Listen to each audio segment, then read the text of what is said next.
perban, yang badannya diperban, dan mandinya orang yang pakai perban. Ketika ada orang kena luka, jurhin, ada lukanya di anggota wudunya, maka bagaimana tata cara wudunya sementara di badannya ada perbannya. Sementara perban itu kan yamna'u wusulal ma'ilal basyarah.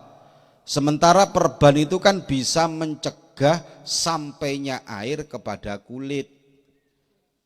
Nah, bagaimana cara wudunya? Maka dikatakan fakaifiyatu wudu'i sahibil jabirah. Tata cara wudunya orang yang pakai perban nomor 1. Jadi dikasih angka saja kalau nulis. Nomor 1.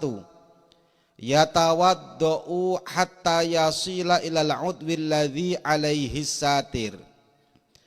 Yang pertama, dia berwudu seperti biasanya hatta yasila ilal udwil ladzi alaihi satir, sampai kepada anggota yang di situ ada perbannya, berhenti di situ wudunya. Contoh begini, ini prakteknya. Yang diperban tangannya, yang diperban tangan sebelah kiri, maka dia berwudu, tangan dibasuh dulu awalnya, kumur-kumur tetap seperti biasa, istingsyak seperti biasa, terus dia basuh wajah, wajah kan nggak luka seperti biasa, nyampe kemudian di tangan, maka tangan yang kanan dibasuh seperti biasa, sampailah tangan kiri yang kena luka tadi, yang ada apa tadi namanya, ada perbannya, sampai di situ diem dulu, diem saya sampai di situ. Ya tayammamu al jarih. Kemudian nomor 2, untuk anggota yang luka itu tidak perlu dibasuh, tapi diganti dengan tayamum daripada anggota yang luka tersebut. Loh, gimana prakteknya ini? Berarti tayamumnya di tengah-tengah wudu. Ini saya praktekkan. Ada orang nih yang luka di tangannya. Setelah luka di tangannya, dia berwudu. Wudu wajah, habis kumur-kumur, habis semua, terus wajah. Setelah wajah kemudian tangan. Tangan yang kanan ini kan beres ini, enggak sakit ini, enggak sakit ini. Tangan kiri yang sakit, tangan kanan tetap dibasuh. Sampailah ke tangan yang kiri ini, maka tangan yang kiri yang di situ ada lukanya tadi itu terus dia badannya diusap dulu, kan tadi banyak airnya, diusap pakai mungkin pakai apa? Anduk, terus kemudian dia langsung melakukan tayamum. Loh, tayamumnya kapan? Tayamumnya tadi itu ketika menjelang ke anggota yang sakit tadi itu, di tengah-tengah. Selesai tayamum, ya sama tayamumnya. Wajah tetap sama, bukan tayamumnya karena pengganti daripada tangan terus tangan tok, bukan. Ya tetap sama tayamumnya. Kamu itu nggak ada perubahan, mau tayamumnya mandi, mau tayamumnya wudu, mau tayamumnya karena anggota yang nggak bisa dibasuh. Jadi hebatnya syariat itu gitu tayamum itu. Makanya santri walaupun bukan santri orang luar wajib dia bisa tayamum, karena tayamum itu 1 penggantinya mandi, 2 penggantinya wudu, 3 penggantinya anggota yang tidak bisa kena air tadi itu. Ya, wudu dia ngangkat wajah di tangan, ngambil debu, kemudian nyampe di tangan, di wajahnya, kemudian di tangannya, sama niatnya. Nawaitu tayammuma listibahati salati fardhan lillahi ta'ala. Selesai dia bertayamum, nah, tadi kan wudunya masih sampai tangan tok kan ya. Selesai dia bertayamum, selesai sudah dia bertayamum, kemudian yamsah bil ma' ala satir alladhi alal jurhi. Kemudian dia mengusap dengan air kepada jabirah, atau perban yang di situ tadi untuk menutupi luka tadi. Sebelum dia meneruskan wudunya, di sini kan ada jabirohnya. Maka jabirohnya itu diusap dengan air. Loh, tapi nggak boleh kena air, Gus. Nggak usah banyak-banyak. Kalau mengusap tuh begini. Ini ngambil air, sudah tinggal sisanya tok itu loh. Cah becan melolo, mun meduren kare cah becan melolo diusapkan ke luka, diusapkan ke apa? Perban tadi itu. Seret. Dikit tok sekali. Cara bahasa Madura ini sing penting gawe syarat. Sepenting dibuat syarat. Ya, wong namanya ngusap itu kan enggak seperti disiram. Kalau disiram kan begini. Kalau mengusap itu diambil begini, airnya itu tinggal ada basah-basahnya terus diusapkan ke perbannya tadi. Selesai itu yukammilu ma baqiya minal wudu. Ini memang agak sulit ya. Yang kelima adalah dia menyempurnakan wudunya sampai selesai. Dia menyempurnakan wudunya sampai selesai. Berarti ada berapa urut-urutannya kalau saya buat itu? Ada 4. Kita ulangi. Nomor 1, dia berwudu sampai kepada anggota yang diperban. Kemudian setelah itu dia bertayamum. Tayamumnya sebagai ganti daripada anggota yang tidak bisa kena air. Setelah selesai tayamum, tayamumnya seperti biasa, ya wajah ya tangan. Terus kemudian mengusap yang luka dengan air. Mengusapnya itu yang penting, pokoknya tangan yang dibuat mengusap itu ada basah-basahnya. Dan yang kelima, yukammilu ma baqiya minal wudu. Yang keempat adalah dia menyempurnakan semua anggota wudunya tadi. Tadi sampai tangan.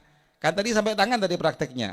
Setelah tangan, kemudian baru dia mengusap rambut. Setelah mengusap rambut telinga, setelah telinga kaki. Selesai. Tata cara wudu seperti ini, kalau ada orang sakit biasanya sudah enggak sholat malahan. Iya bener ya. Orang itu kalau sudah sakit biasanya enggak sholat sudah. Kenapa kamu tangannya ada perbannya itu luka? Sholatnya gimana? Ya enggak sholat, enggak bisa. Bukan enggak bisa. Ya sengkah katanya, males. Bukan enggak bisa, dia bisa melakukan sholat tapi males karena tidak bisa kena air. Karena wudunya dianggap tidak sempurna.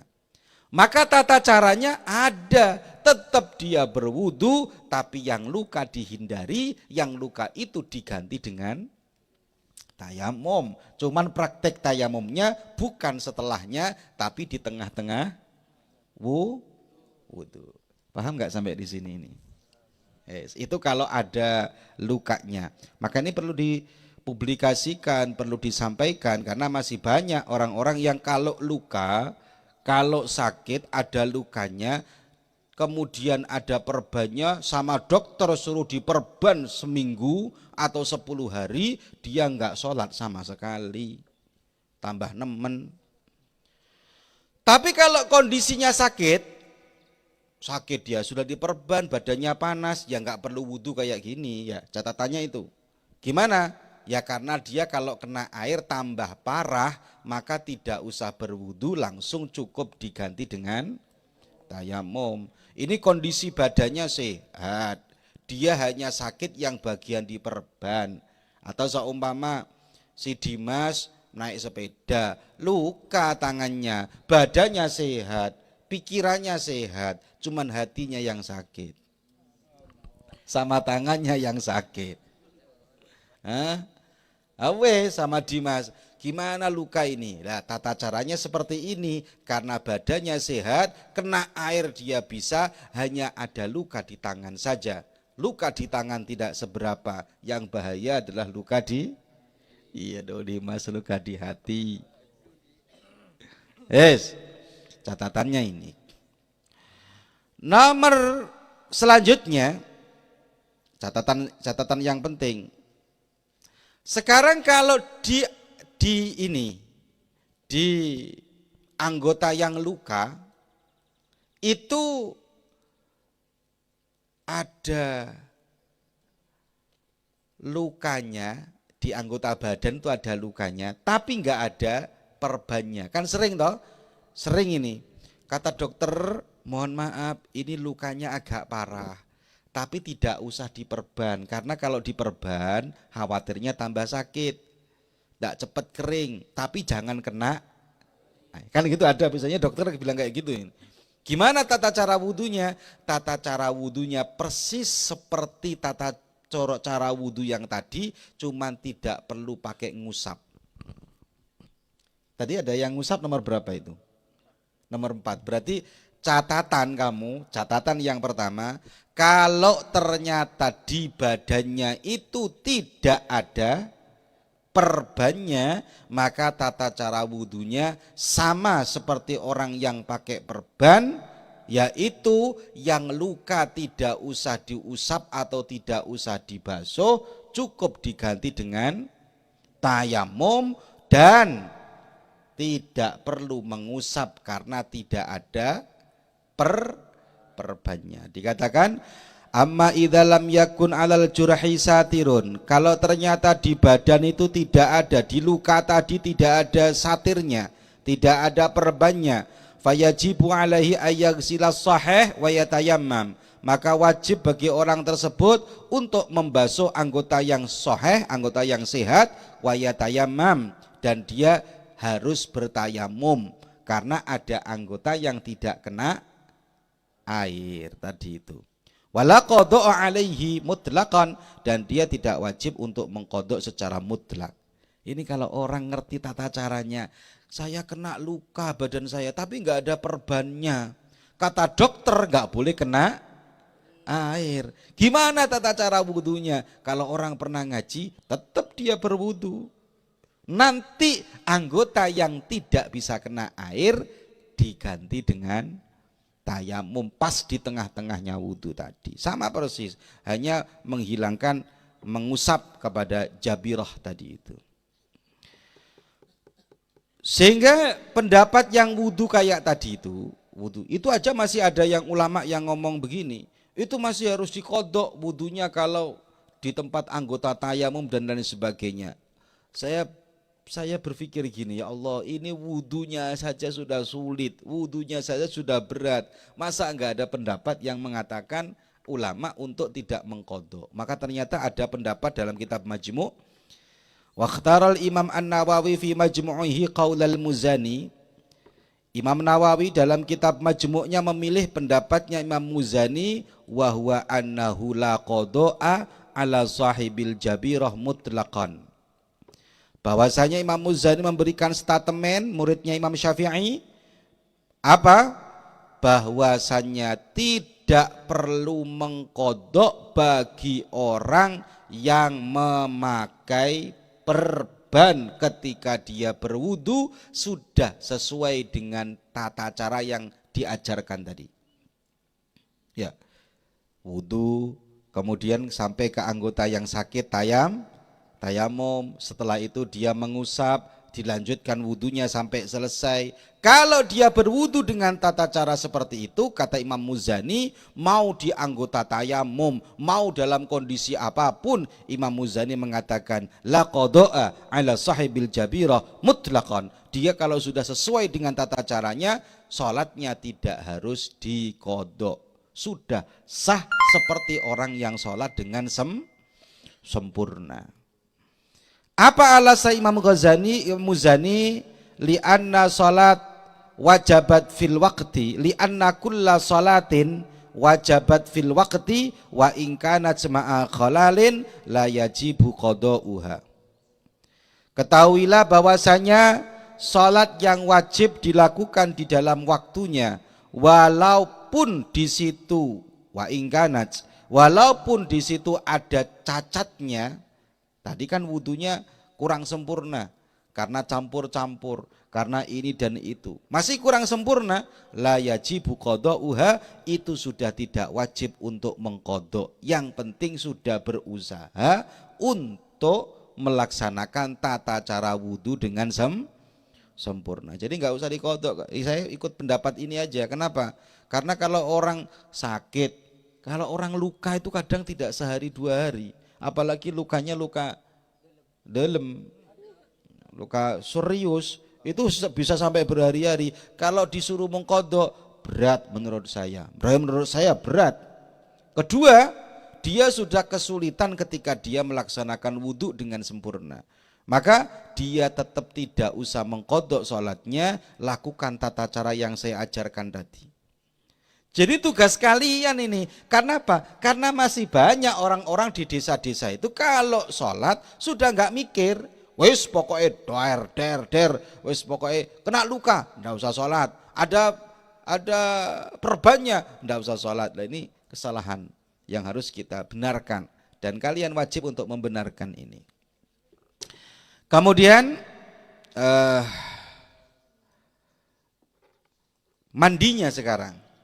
Nah, ini mandinya ini mandinya ini susah ini ya. Kata dokter, Ade yang tangannya ada lukanya, Ade sudah nikah, kemudian tangannya ada lukanya. Mau mandi nanti nggak bisa karena ada lukanya. Tapi Ade kadung kerong ke istrinya, sudah kadung pengen ke istrinya, gimana ini? Terus istrinya nggak ngerti, jangan mas nanti kamu mandi. Oh, Ade pernah ngaji di Pondok Darut Tauhid. Tenang dek, sudah ndak apa-apa, ayo gasken, sakit-sakit sih ngegas. Akhirnya si Ade ngegas. Setelah Ade si ngegas, punya hadas besar. Gimana tata cara mandinya? Maka tata cara mandinya adalah kaifiyatu ghusli sahibil jabirah, tata cara mandinya orang yang pakai perban.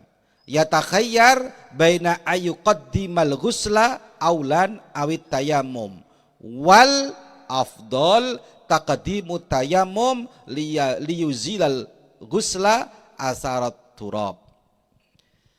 Maka dia orang yang pakai jabirah tadi, pakai perban tadi, ada anggota yang tidak bisa kena air, maka dia cukup tayamum kemudian mandi. Boleh mandi dulu kemudian tayamum, atau tayamum dulu kemudian mandi. Tapi lebih baik tayamum dulu baru. Alasannya para ulama kenapa? Karena kotoran debu tadi kalau dia mandi akan hilang. Dengan sebab dibasuh seluruh badan tadi, dimandikan seluruh badan. Jadi si Ade yang tadi itu yang mandi, yang kena badannya kena apa? Kena luka tadi itu, terus ada jabirahnya, tayamum dulu sebelum mandi. Bismillahirrahmanirrahim. Nawaitu tayamum malistibahati sholati fardhalillahi ta'ala. Loh, kok iso tayamum deh? Ya, karena ada anggota yang tidak bisa kena air. Kemudian si Ade tangannya yang luka tadi itu, yang ada jabirahnya, jabirah itu perban, dikasih apa? Plastik dulu. Setelah itu dia mandi. Mandi, walaupun ada anggota yang tidak kena air, sudah tetap dianggap sah. Sebab apa? Anggota yang tidak bisa kena air sudah diganti dengan tayamum yang dilakukan di awal tadi. Paham nggak sampai sini? Hah? Sehingga kata para ulama, inilah tata cara yang terbaik, tetapi masih banyak orang-orang yang tidak ngerti. Dan perlu diketahui bahwa syaratnya pakai perban ini hanya satu yang menurut saya paling penting. Apa? Kalau pakai perban, usahakan jangan melebihi batas yang sakit. Boleh melebihi batas yang sakit, tapi tujuannya hanya untuk menyempurnakan saja. Contoh nih lihat semua ini, yang sakit ini, maka dia merbannya ya segini saja. Segini tok merbannya. Lebih sedikit gak apa-apa, karena kalau ngepas gak mungkin, boleh. Lebih sedikit gak apa-apa dilebihkan. Tapi jangan yang sakit ini kemudian diperban mulai dari sini sampai sini. Tak beres ya Pak ya. harusnya diperban sesuai dengan kebutuhan saja dalam rangka menguatkan perbannya. Kalau ngepas nggak mungkin, ngepas-pas nggak mungkin. Tapi kalau lebih sedikit nggak apa-apa. Tapi kalau lebihnya terlalu banyak, ini juga akhirnya menyebabkan sholatnya wajib untuk diqodho walaupun dengan tata cara wudhu yang saya ajarkan, karena perbannya sudah melebihi batas. Gitu loh ya. Ya kembali lagi ke pendapat Imam Muzani. Imam Muzani tetap mengatakan tidak diqodho. Kenapa? Karena sholat apabila sudah dikerjakan dengan sempurna, dengan tata cara yang benar, walaupun ada khalalnya sedikit-sedikit, cacatnya sedikit-sedikit, dia tidak perlu untuk mengulangi sholatnya. Semoga barokah, semoga manfaat. Amin Allahumma amin. Al-Fatihah.